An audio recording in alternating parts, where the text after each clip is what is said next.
C'est une histoire qui ressemble peu à un film hollywoodien, le braquage ou mieux le cambriolage survenu à la Direction générale des impôts à Yaoundé. Les présumés responsables de ce coup ont donc été présentés ce jour même à la presse dans la capitale camerounaise.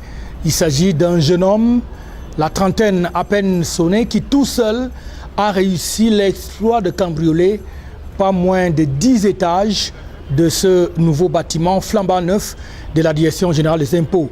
À la Légion de gendarmerie, le patron des séants raconte un peu l'histoire du début à la fin. Dans la nuit du 7 au 8 juin 2021, un cambriolage a eu lieu au nouveau siège de la Direction générale des impôts. S'agissant de l'action, elle a été conduite par deux individus. L'un à l'extérieur, à bord de sa moto, jouant le rôle de guetteur. Le second, à l'intérieur, le surnommé, on va l'appeler par son sobriquet, chinois, à l'intérieur. Il va réussir à s'introduire à l'intérieur de cet immeuble, non pas l'entrée principale, mais par le flanc, en escaladant par le flanc, en s'infiltrant par une fenêtre entrouverte au niveau du premier étage. Une fois à l'intérieur, il va donc procéder à la destruction des portes, à l'ouverture des tiroirs, à la recherche de l'argent et des objets de valeur. Cette opération va durer exactement 4 heures de temps, de 1h30 du matin à 5h30. Lors de sa descente, il sera surpris par un agent d'entretien, mais il réussira tout de même à s'enfuir à travers une fenêtre au niveau de la bibliothèque. Il est important de mentionner ici que toutes ces opérations ont été filmées par les caméras installées à différents niveaux de cet immeuble. Il est également important de mentionner que dans sa fuite, le dénommé chinois a abandonné son portable.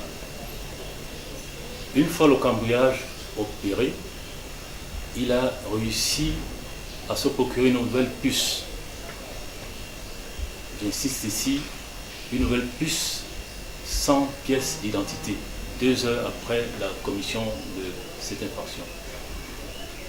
S'agissant du bilan, sous réserve de la suite de l'enquête qui est ouverte, il faut le savoir, une commission mise a été mise en place, une enquête est donc ouverte. Sous réserve des conclusions de cette enquête, en termes de bilan, pour le moment, on dira qu'il y a de nombreuses portes qui ont été saccagées, une somme d'environ 314 000 francs emportés et 2 disques durs externes d'une capacité de 300 gigas chaque disque. Fort heureusement, un des disques a été déjà récupéré. Donc, s'agissant du mobile, nous dirons qu'il s'agissait de la recherche de l'argent, sous réserve de démontrer qu'il y avait des complicités à l'intérieur du bâtiment. Il s'agit donc d'un cambriolage tout simplement, contrairement à ce que l'opinion a pu penser au moment de la survenance même de ce cambriolage. À l'époque, on pensait alors qu'il y avait un lien de cause à effet entre le cambriolage et ce que l'on appelle au Cameroun le Covid-Gate, ces détournements massifs survenus dans l'argent qui était destiné à combattre le coronavirus au Cameroun. Et quand d'autres cambriolages sont arrivés, notamment au JICAM à Douala et au contrôle supérieur de l'État, tout de suite, l'opinion camerounaise a vu une sorte de machination, une sorte d'entreprise du mal qui visait à dissiper ou alors à cacher tout simplement des preuves. On avait pensé qu'il était question de voler des documents dans la Direction générale des impôts. Il n'en est rien. L'auteur du coup dit qu'il est arrivé par là juste pour chercher de l'argent. Lui qui était déjà habitué d'autres cambriolages par le passé où il a gagné beaucoup d'argent, avait donc pensé qu'à la Direction générale des impôts, il pouvait en avoir davantage. Encore, le nommé Mengue, alias chinois, a donc opéré seul avec son complice qui était resté à l'extérieur. Il a escaladé le bâtiment et a réussi à briser des portes à l'intérieur. Étage après étage, il a fracassé au moins une vingtaine de bureaux à la Direction générale des impôts.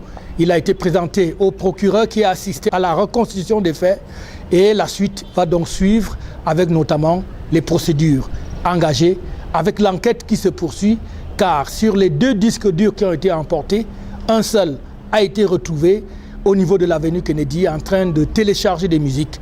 Le second reste toujours recherché dans la nature. C'est dire que c'est une affaire à suivre.